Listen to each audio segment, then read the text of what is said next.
In today's episode, we're going to be visiting with my friend and colleague, Alec Ingold, who is a fullback with the Miami Dolphins. That's what he does, but that does not encapsulate his whole person. But we're going to be talking about some key lessons that he has learned.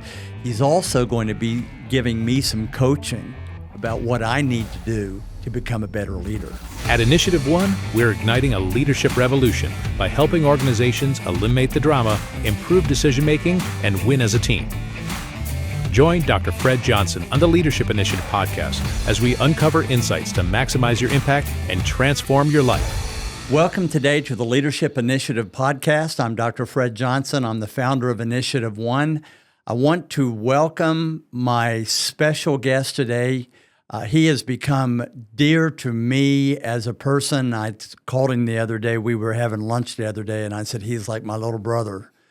He's my big little brother. I should say that, Alec. And Alec has become part of the Initiative One family in so many ways. And he agreed to come back for a second podcast. And we're going to have a pretty cool conversation today. Alec, welcome. We're glad to have you, buddy. Appreciate you. I feel like I'm a friend of the program now. Well, right? You're not. Don't feel like a friend of the program. You are in the middle of the program. I love it. I love it. So we're just gonna shoot the fat a little bit. We're just gonna talk, and so this is a nervous time for you. I had a couple of the players call me today, and they were anxious. And both of them were veterans, long-term veterans, and yet the level of anxiousness is the free agency has opened up, and where am I going to go next year, or am I going to go anywhere, or I'm going to have anywhere to go? And so talk to me about, you've been in the league now how many years? We're going on year 7. Year 7. You have grown as a person in so many ways, and you've grown as a leader. Talk to us about the differences after your rookie year at Oakland, and now you're ending your 3rd year or 4th year with Miami. This is the end of my 3rd year with Miami, going into year 4 now. Okay. So what's so different? You're saying in the offseason? Yes. Like the approach?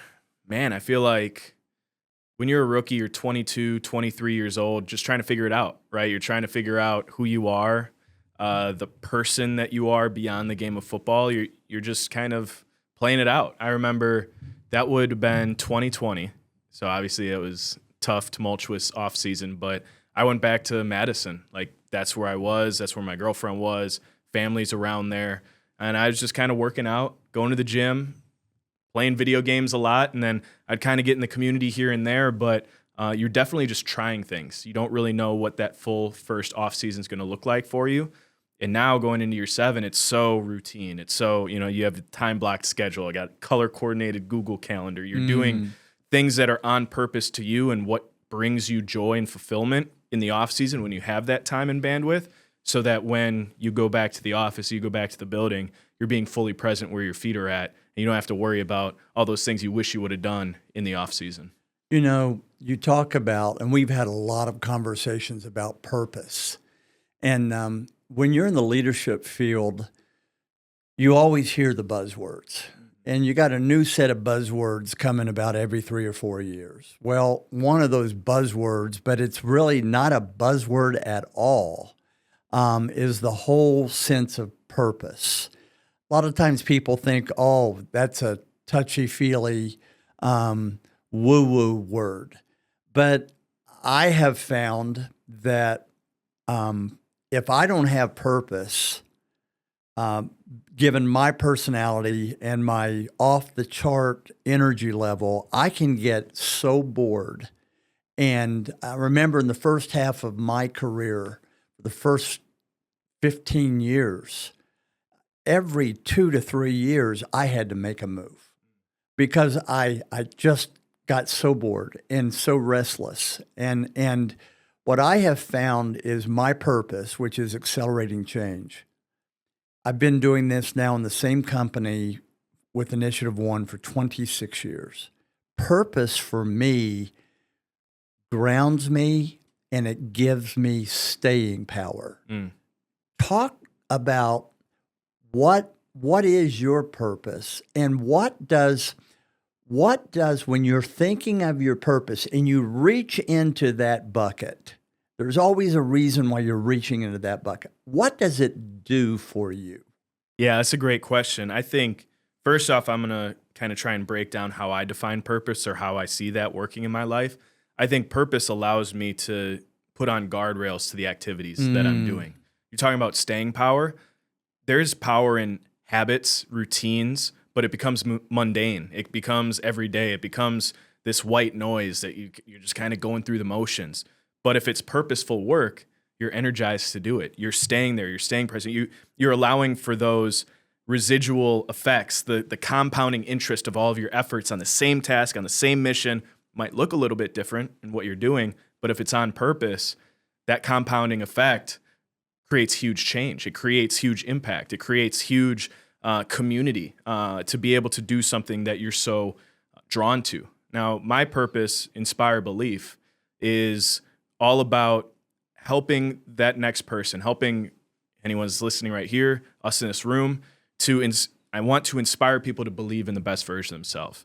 And why that's so near and dear to me and reaching into that bucket is that was my biggest fear. I never wanted to truly believe in the best version of myself. There are these moments where self-sabotage would creep in, those habits and routines, maybe it's only 80% effort, maybe it's only 90% effort. I wasn't believing in going all in here because, man, what if I fail? Yeah. What if I fall short? Then I have nobody to blame. I have no excuse to point the finger to. And being able to overcome that in whatever line of work I do, playing football for the Miami Dolphins, talking leadership, being in the philanthropic world, I can find that purpose to inspire people to believe in the best version of themselves. It's so near and dear to my story, what I've been through. I think it helps bring purpose to my life, and it keeps those guardrails up. Isn't it crazy that the messages that we pick up as kids, that we don't even know we're picking up, that lead us into those moments when momentum is going crazy in our lives, and I have found, I don't know about you, and I wanted you to respond. I have found that when things have gone right up to a level that I've never been before, and I'm about to break through, what I found for years is I would go up to that wall, about to jump over, and I would find little ways to sabotage myself. And instead of getting over the wall, I'd do the same thing 5 different times. Right. You know? What's your experience when things are going? What's your little guy's voice that you're always having to fight? Yeah, so my experience in that was in wrestling. Growing up, I was notorious for making it to the state championship match or get right to it, and then I would crack under pressure. I would lose in that moment. I would choke. I might have been talented enough to get over that hump, but 5, 6, 7 times I'd fall back to what was comfortable. I would just go back to what I was trained to do. And I had a coach in my life taught me an extremely important lesson that discomfort, you can't exactly decide where you feel that discomfort, the only choice you have in life is where you experience that discomfort. Preparation or performance. You're either going to feel it when the lights are on or you're going to feel it in the practice room. And being able to do all of those activities, do those habits, live in purpose, prepare and push yourself to that discomfort as you're preparing, allowed for the performance to just be the performance. It allowed it to be fun. And I feel like Inky Johnson has a great quote I love. He talks about, it's not about what's going to get you there, it's what's going to keep you there. Yes. And it's those habits, it's routine, it's that purpose, it's that self-talk that you're allowing yourself to believe that you belong. And not just belong, but stay and continue to grow. You know, because of a lot of the work that we've done together, it's opened up a lot of doors that as a young man, I craved. And as an older man now, they don't define a sense of my meaning or my value. And I'll give you an example. The Wall Street Journal has reached out. The New York Times has reached out. Several other national networks have reached out. And I have found myself feeling like absolutely like a fraud. I got up and on front of the camera the other day, and I went, I am so nervous. I am so nervous. And my producer went, man, what's going on? You know, if you're feeling that way, what's going on? And I said, honestly, I don't believe I belong here. You know, I believe that I'm fooling people because they don't know my failures. They don't know my weaknesses. And man, I have found when that voice is loudest, it's typically because I'm about to jump over a hurdle that if I get over it, it will be in territory I've never been. What's your experience with that voice of yours? Yeah, that's uncomfortable. It's that imposter syndrome, right? Like, do I actually belong to be there? Or looking for external validation to give you that approval, that thumbs up, like, you belong, dude. Yep, you're here. Yeah. You made it. Yeah. And it's like, does that really matter to you? So it's constantly trying to challenge that small guy in your head, that internal self-talk, that imposter saying, you can't do it. You've never done it before, right? And being able to identify that and then kind of re-identify with that purpose or that burn or that deep desire to be the best version of yourself, all of a sudden that external validation doesn't really matter, right? Like, you're just living from the inside out, which is, you know, how some people define purpose as well. So you and I know each other real well, as we've spent a lot of time together. I'm gonna do something I've never done before. You know me. You know, you've seen me at my best. You've seen me under stress when I'm not at my best. I've seen you when your performance is up here, and I've seen you when it wasn't.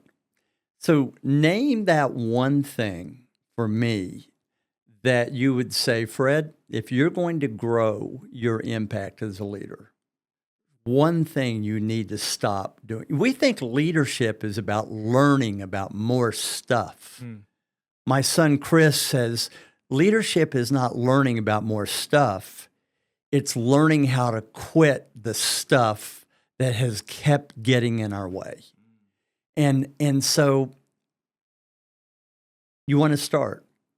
Yeah, you're putting me on the spot. I'm coaching you up, Dr. Fred. Yeah, what would be one thing that you have seen, especially in high stress or when I'm tired or I'm getting pressure? What have you seen one thing that I need to stop doing that if I stop doing, it would increase my impact? All right.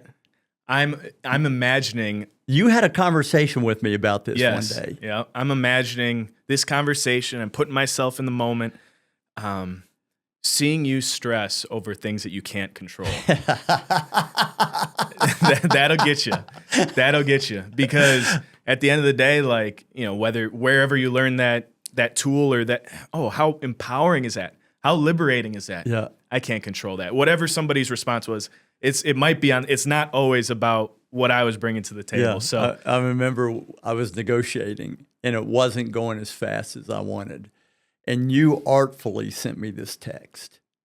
And it said, you know, Dr. Fred, I have a feeling that patience is not exactly your best friend. You know, and that was your kind way of saying, hey, you big dummy, would you chill and relax and let the process work itself out? And you sent me that text 7 months ago, and I still remember that text. I think I sent it because I was very. I knew exactly what it looked like because I do the same thing. Patience is not my friend either. I'm an impatient son of a gun. Well, man. Thanks for sharing that, because I thought, man, he's 30 years younger than I am.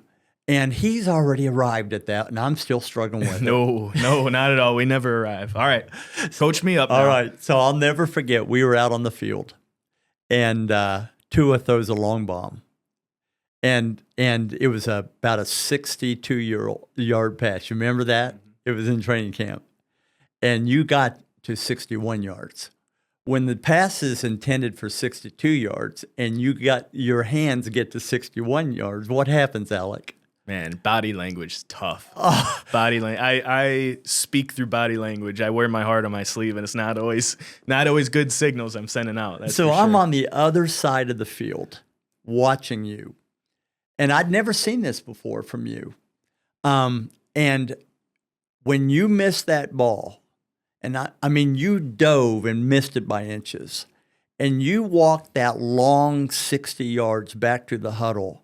Your head was down. You looked like a beaten little puppy.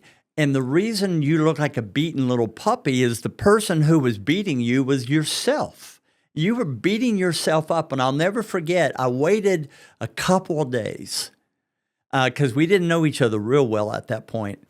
And I brought that up to you. And I said, Alec, man, when you make a mistake or when it doesn't turn out, man, do you beat yourself up. And you turn that into a shaming moment instead of a learning, growing moment. 100%. I feel like there's always an opportunity to bring enthusiasm to an opportunity. And now I've always beaten myself up because I know as a fullback, those opportunities are few and far between. And if you make those opportunities, more are going to come your way, right? High performing industries, like that's how it works. But that's a great reminder when you kind of sat me down, you're like, dude, we can all see that you are like absolutely beating yourself up over something that you can fix and adjust the next time. Yeah. But man, I just want to make every play, right? It's that perfectionist type of Sure. identity. And, both of us are perfectionists. Our strength is our perfectionism. I mean, you want your fullback to be a perfectionist in that you want him to have the perfect block at the perfect time. You don't want him to be sloppy out on the field. You want the guy changing your tires to be a perfectionist. But you don't want the behavior that comes when perfectionism has become a problem, where we go to, that perfectionism is a problem when we make a mistake or we don't meet our own expectations and we go to shame and judgment of ourselves or other people. And when we do that, other people are watching. And that was a revealing time. I also honestly took a little bit of comfort in watching you beat yourself up because it went, I'm not the only one who does this. Misery loves company. Was that the deal? Yeah, it's extremely relatable. It's a lonely place, but if you're the one putting yourself there, like you can take yourself out of it. You bet. So I want to ask you a question. You've been around a lot of great coaches.